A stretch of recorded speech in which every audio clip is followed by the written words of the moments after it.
Si tu es entrepreneur ou tu désires te lancer dans l'entrepreneuriat, dans cette vidéo, je vais te lister 4 choses à faire qu'on néglige très souvent, mais qui changent le game. Stay tuned.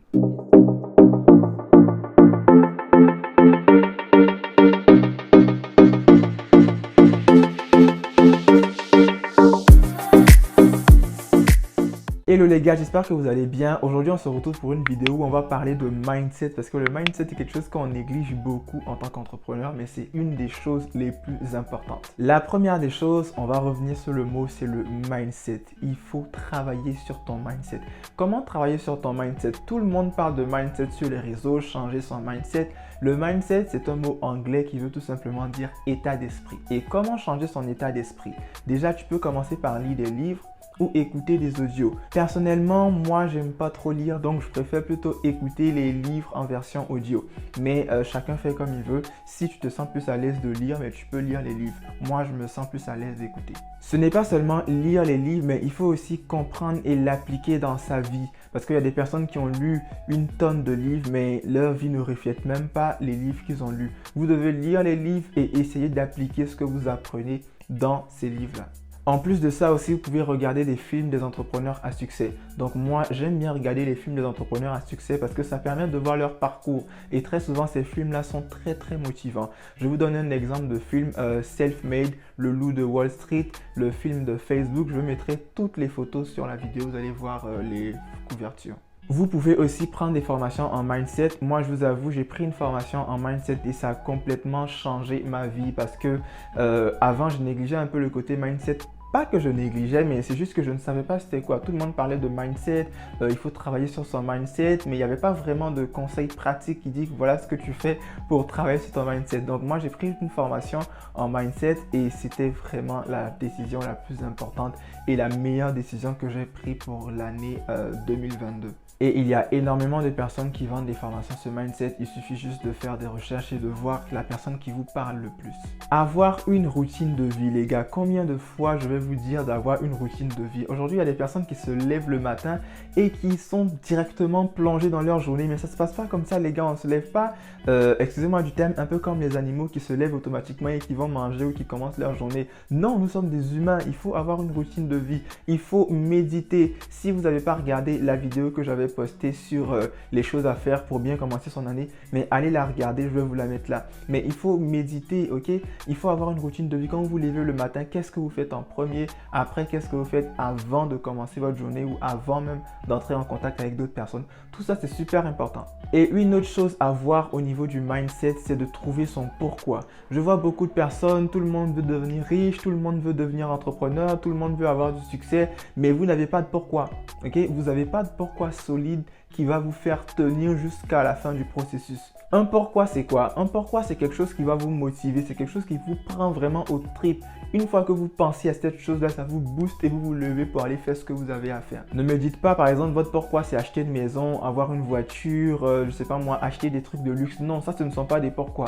Un pourquoi, ça peut être la liberté, ça peut être faire de l'humanitaire, ça peut être à cause de la situation de sa famille, ça peut être pour soi-même, pour prendre une revanche, peu importe. Mais un pourquoi, c'est pas franchement à but financier, avoir de l'argent pour acheter ci, pour acheter ça. Non, c'est vraiment quelque chose qui va vous prendre au trip et qui va vous permettre de tenir jusqu'au bout du processus. Là, on va parler des choses sérieuses et je pense que d'autres ne seront pas contents. Mais changer son entourage. Combien de fois encore on va dire aux gens de changer son entourage? Tu ne peux pas aspirer à avoir 10 millions et marcher avec des gens qui veulent juste avoir 1000 francs. Si tu aspires à avoir 10 millions d'euros, de dollars ou de francs CFA, tu dois marcher avec des gens qui ont ce même état d'esprit. Mais tu ne vas pas traîner avec des gens qui ont un état d'esprit de 1000 francs et tu vas penser qu'eux, ils vont t'aider à atteindre tes objectifs. Les gens avec qui tu marches vont déterminer qui tu es et qui tu veux être. Il y a un adage qui dit « qui s'assemble se ressemble » et ce n'est pas du tout faux. Les gens avec qui tu marches vont déterminer qui tu veux être. Si tu marches avec 6 riches, tu seras le 7e riche. Demandez conseil auprès des personnes qui ont la vie que vous voulez avoir, auprès des personnes qui ont réussi dans les domaines que vous voulez réussir, auprès des personnes qui font ce que vous voulez faire. Il y a beaucoup de personnes aujourd'hui qui, par exemple, veulent être entrepreneurs, lancer un business et ils vont demander conseil à un ami qui n'a jamais lancé de business de toute sa vie. Mais qu'est-ce qu'il va vous dire? Il y a des personnes, par exemple, qui veulent bâtir une entreprise, avoir plusieurs employés, mais même ils vont demander conseil à leurs parents. Je suis désolé, mais si tes parents n'ont pas de l'expérience dans ce domaine-là, mais pourquoi tu vas demander conseil? Qu'est-ce que tu attends en fait qui va te permettre d'atteindre tes objectifs? Si demain tu veux être médecin, tu auras demandé conseil à un médecin. Si demain tu as des problèmes avec la justice, tu auras demandé conseil à un avocat parce que tu penses que c'est la personne qui est plus agréée à répondre à tes questions. Mais si tu veux lancer un business, tu veux être entrepreneur, tu veux être épanouir financièrement, mais tu vas demander conseil à des personnes qui ont cette vie-là, à des personnes qui font un business, à des personnes qui sont entrepreneurs pour qu'ils puissent te donner des conseils appliqués. Il faut se séparer des personnes qui ont un état d'esprit négatif. Les personnes qui sont tout le temps négatives, qui disent « Ah, c'est de l'arnaque. Ah, ça va pas marcher. Ah, on ne pourra jamais faire ci parce qu'on n'a pas telle ou telle chose. » Séparez-vous de ce genre de personnes parce que ce genre de personnes ne vont pas vous permettre d'atteindre votre objectif. Imaginez-vous que vous voulez commencer un business, je ne sais pas moi, peu importe, un business de vêtements. Et vous demandez à une copine qui est vraiment très négative de chez négative. Vous lui demandez conseil pour lancer ce business-là. Elle va vous dire non, ça va pas marcher, tu es sûr que tu vas pouvoir vendre et est-ce que c'est pas de l'arnaque, des choses comme ça. Mais si vous marchez avec ce genre de personnes, c'est clair que vous n'allez jamais vous lever pour pouvoir vous battre pour vos objectifs. Vous devez vous séparer des personnes négatives. Ça peut être des personnes de votre famille, oui. On ne choisit pas sa famille, mais vous pouvez vous séparer momentanément, même si vous les aimez suffisamment. Séparez-vous momentanément, allez travailler sur vous, sur votre personne, sur vos business. Et lorsque vous serez bien, vous aurez sorti la tête de l'eau, vous pouvez revenir vers eux. C'est super important, c'est de vous qu'il s'agit ici. Il faut aussi s'entourer des bonnes personnes et avoir un bon réseau. Si vous avez dans votre entourage des amis qui vous boostent, des amis qui vous encouragent, des amis par exemple, à chaque fois que vous avez une idée, vous voulez faire quelque chose, ils ont un petit contact pour vous aider. Ils ont peut-être une piste, fais comme ci, fais comme ça, tu pourras peut-être atteindre ton objectif. Vous devez vous accrocher à ce genre de personnes-là. Il y a des gens aujourd'hui, une fois que vous leur dites par exemple, je veux lancer un business de ci, même s'il n'a pas les ressources nécessaires pour pouvoir t'aider financière, je veux dire, il va juste te dire par exemple, il y a tel compte que j'ai vu qui parle de ton business que tu veux faire, il y a telle personne qui parle de ci, il y a telle personne qui parle de ça, tu peux voir ça comme référence et aller de l'avant.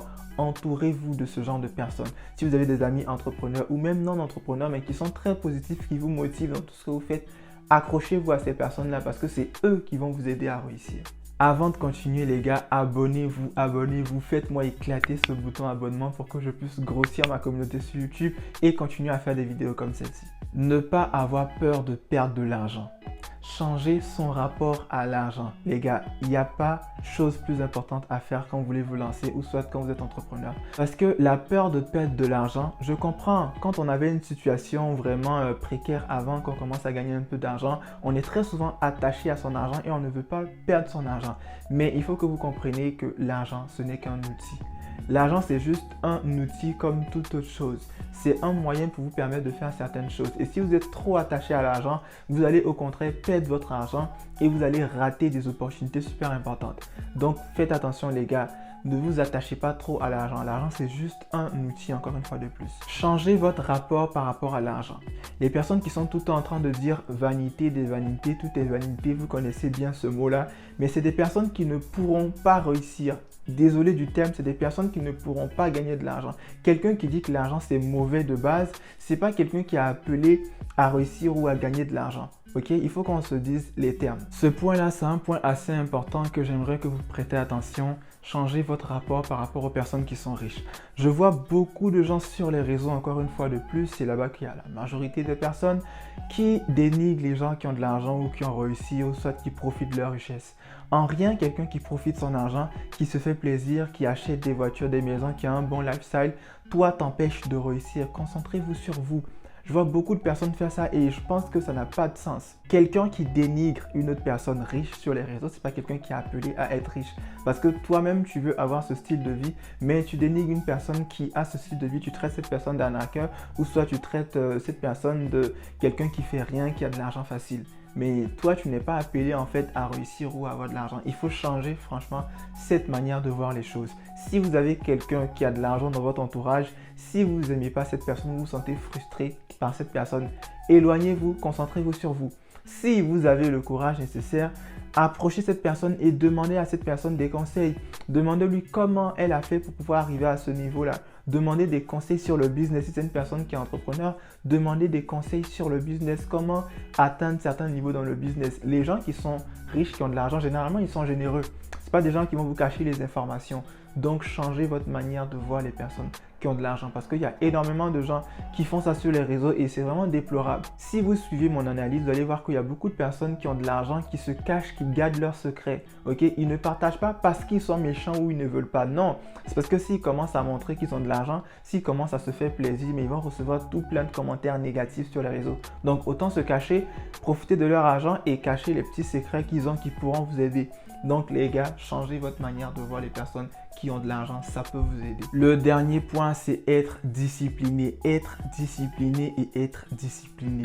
La motivation à elle seule ne suffit pas. La motivation ne suffit pas, je répète ça tout le temps. On n'a pas toujours envie de se lever pour aller faire des choses. On n'a pas toujours envie de se lever pour aller soit gérer son business, aller à la salle de sport ou aller à l'école ou au travail. Non, mais c'est par discipline qu'on le fait. Je prends un exemple tout banal. Lorsque vous vous levez tous les matins pour aller au travail, est-ce que c'est toujours vous avez la motivation de vous lever et aller au travail, sachant que peut-être certaines personnes n'aiment pas leur boulot, mais c'est parce que vous êtes discipliné. Et si vous n'y allez pas, mais il y a des contraintes, ok, ils vont peut-être vous prélever dans le salaire parce que vous n'êtes pas allé, ils vont peut-être mettre des sanctions sur vous. Donc vous êtes obligé de vous forcer et d'aller. Mais pourquoi vous n'appliquez pas cette même rigueur, cette même discipline dans vos business?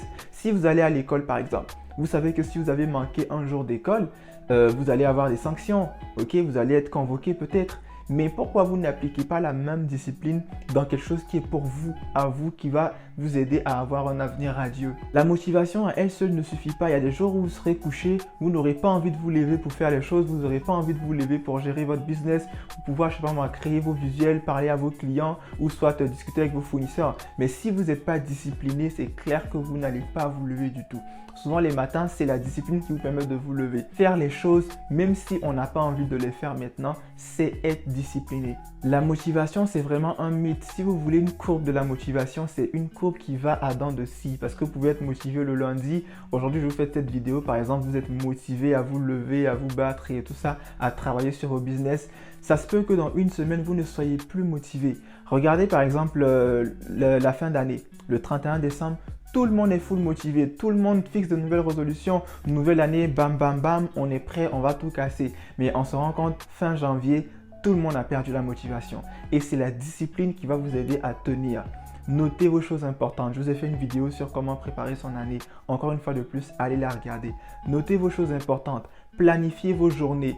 Forcez-vous à faire les tâches que vous avez prévu faire la journée même. Si vous n'avez pas pu le faire, il y a des choses qui peuvent arriver. Remettez à la journée prochaine, mais faites-le. Une petite astuce qui va peut-être vous aider si vous êtes couché, vous êtes assis, que vous avez quelque chose à faire, que votre cerveau vous dit oui, ne le fais pas, tu n'es pas motivé pour le faire. C'est là que vous devez le faire. C'est là que vous devez vous lever pour le faire parce que votre cerveau est en train de vous rendre paresseux, est en train de vous faire dévier de votre objectif. Il y a aussi une technique qui s'appelle la technique des 3 secondes. C'est principalement utilisé par les sportifs. Par exemple, avant de faire les entraînements ou tout ça, ils vont compter 3 secondes. 1, 2, 3, go. Donc, si vous êtes assis, vous n'avez pas envie de faire quelque chose, vous devez faire quelque chose absolument aujourd'hui, vous n'avez pas la motivation.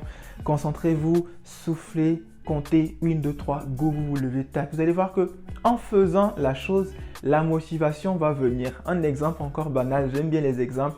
Avant de vous tourner cette vidéo, depuis le matin, je devais tourner cette vidéo, j'étais couché, je traînais, je mangeais et tout. Mais quand j'ai décidé de me forcer, je me suis dit je dois le faire aujourd'hui. J'ai posé ma caméra, j'ai posé mon ordi, j'ai placé mes choses.